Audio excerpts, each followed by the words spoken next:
Who's my number 4? Queen. I'm actually going to pass it to my sister after we do it. Okay, so y'all set me up. No. Go ahead, Queen. All right, Dr. Umar, my name is Diane. Resident here in Kansas City, and I am one of those ugly black feminists that you are not a fan of. So I appreciate you coming here to Kansas City, and I figure if I'm going to have something to say, I'm going to say it to your face. So I do appreciate you addressing my concerns regarding anti-LGBT rhetoric and anti-feminist rhetoric. So I appreciate you saying that up front. So my question is, the exact definition of hate speech is speech that offends, threatens, insults groups based on race, color, religion, natural origin, sexual orientation, disability, or other traits. That is the definition of hate speech. We can say all day long that we don't hate a particular type of person, but I want to know, how is that rhetoric any different than white folks that say that black people are thugs, are mentally not together, that we are unintelligent? How is it possible? How is that not different as a black man saying that black feminists are ugly, saying that queer people are, you said it earlier, I can see you on tape. How is that different than saying that gay people are molested, that we are pedophiles? How is that any different than white people? He has said that online, and I have the video. Yes, you have. No, you did say that online. I was accused and derided, as some of you guys know, because of my position on sexual confusion in the African American community. And I understand we may have a few visitors tonight, and I don't mind, okay, of that community. And so I think it's important that I clarify my perspective on black homosexuality and lesbianism so that we're all crystal clear on where I stand. Yes, it is true, I do not support it. Yes, it is true, I do not condone it.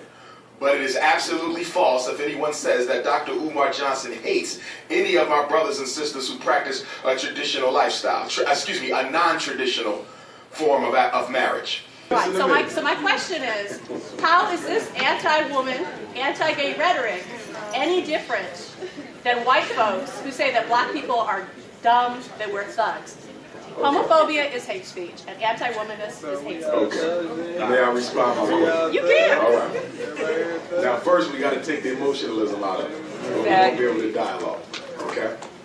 I'm going to respond, but for the sake of time, I'm going to answer everybody's question, and if you like, when I'm done, me and you can have a private, respectful conversation. Okay? Now, okay, well, let's do this one, I'm going to go through, then we can come back to it, if you want to have that conversation. Number 1, and because I got ADHD, I didn't remember everything, but I think I can get to most of the highlights of what you said. First, you said homophobia. Yes.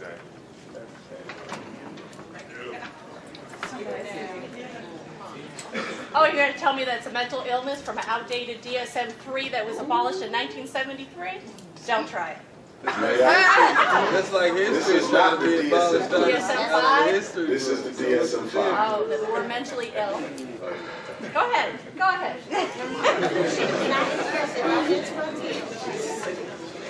I just want to hear you answer the question.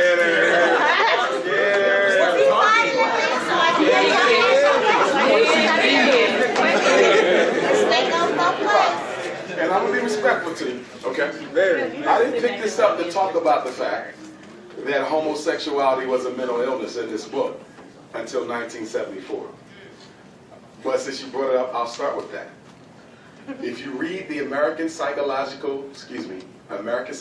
Association position paper on the removal of homosexuality from this book as a mental illness, and I have it, it's available online, it clearly says that we did not change this classification because we had sufficient evidence to prove that people were born this way. So one of the questions that got to be dealt with from the Eurocentric mental health framework that we're dealing with this issue in, why was it removed? Now, having said that, I picked up the book to ask you on what page is the mental illness homophobia. It's not a mental illness. It's a disease, just like racism is a disease. Who defined homophobia as a disease?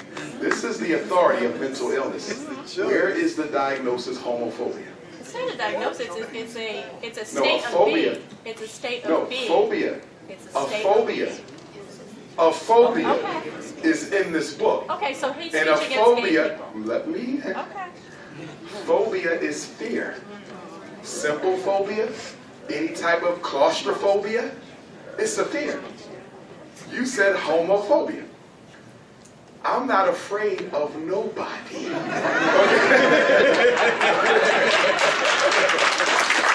Okay? I've been asked by homosexuals and lesbians to have conversations with them on their radio shows. I normally accept the invitation for respectful dialogue. I don't run from the opportunity if it's going to be respectful. Now, I stand by my position as a psychologist, as an educator, as a therapist for normally 20 years.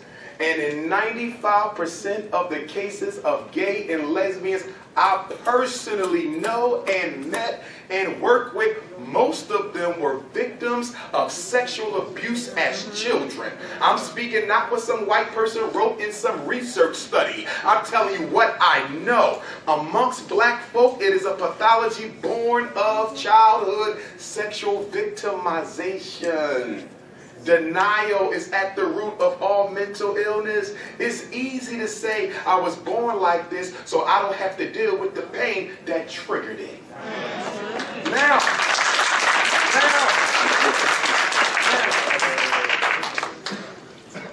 I never said that because you are gay, you want to prey on children sexually. Now, do you have a strong case of homosexuals and lesbians who prey on children? Look at the Roman Catholic Church. We don't have to debate whether or not folks who are sexually confused who may also prefer children. But am I going to wholesale indict the whole population and say because you're gay you want to molest children? I've never said that. I've never said that, and I never will say that. I'm very responsible with my words. Now, you drew a comparison that I wouldn't disagree with. You said, how is me disagreeing with homosexuality, how is that any different from the white man saying black folks was dumb and stupid and this and that? You know what the difference is? Well, that was lies about us. That could be proven. You're wrong. I don't denigrate or downgrade black gays and lesbians. Why would I do that? Do you realize black gay men have one of the highest suicide rates in America? Because of speech like what you No. community. If what you say is Shame true. and silence is Listen, why you're people being don't emotional, come my out. queen. What about before he was even born? What about before he was even born? Thank you, sir. Thank you. Okay, what about 100 years ago, 200 years ago? What about it? There's no argument. I'm asking you, but you said him. Exactly. So what about what was going on before he was born? He inherited it and he decided to continue the How? conversation.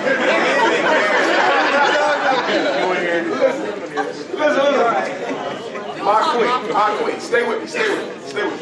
It is a political fact for anyone with common sense. It is a political fact for anyone with common sense. Dr. King was assassinated in 1968. Black Panther Party was destabilized in 1972. Homosexuality became normal in 1974. It is a political fact that homosexuality was declassified as an illness so it could be used to take over the black civil rights struggle. LGBT is what they call the new black. We know it's not black, but they're using it to ignore the black agenda in deference of the LGBT agenda. It is the only minority issue that matters in this country. Now let me ask you a question, my queen. Since we're talking about freedom of speech and people's rights and looking out for those who are being oppressed and denied their opportunity, where the hell was the LGBT movement when Michael Brown was murdered? Where the hell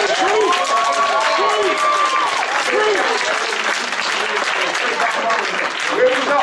Y'all don't speak out against what goes on with black folks. Answer that for you. No, y'all I've been don't. to Ferguson. I started organizations here, and maybe You're talking about you. I'm talking about that movement. Guess what? The 3 women that started Black Lives Matter, both Patrice and Alicia, are queer black women, and they are You're making talking sure. about individuals. I am talking I'm about 3 your women. population. I am talking about 3 women do that started not this movement. speak out against white Yes, supremacy. they do. And the Yes, reason they do. LGBT does You're not, I'm not talking about incorrect. you as an individual, I but the you reason are why incorrect. the LGBT movement does not speak out against white supremacy is You wanna because they bet? are a part of it. Here's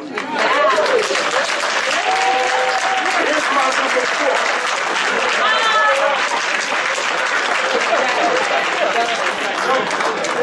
And I love you. That's in love. That's in love. Number 4. Who's my? She was. Anybody look up her story? Anybody look up? I would say you have a fact. Just prove myself right.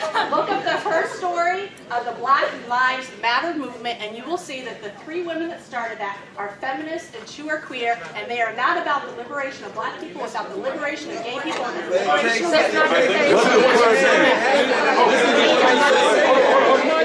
Before I go to 5.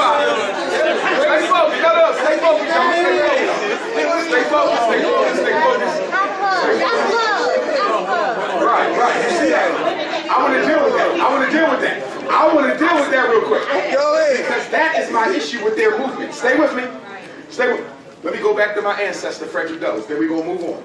Because one thing we got to do, y'all, I talk about this and y'all hear me talk about this. When we talk about the black agenda, we have to stop taking time away from the black agenda to feed other people's agendas. Are y'all know?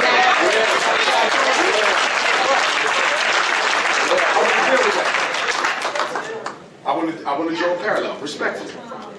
When Frederick Douglass was fighting for the right for blacks to get the vote, Susan B. Anthony and other white feminists told Frederick Douglass that you should not let the black man get the vote until the white woman get the vote. And Frederick Douglass said the struggle of a whole race ain't got a damn thing to do with your struggle against your man.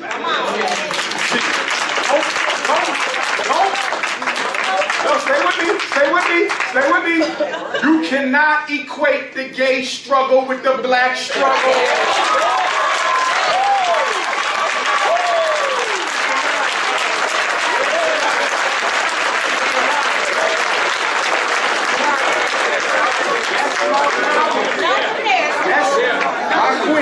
That's our problem.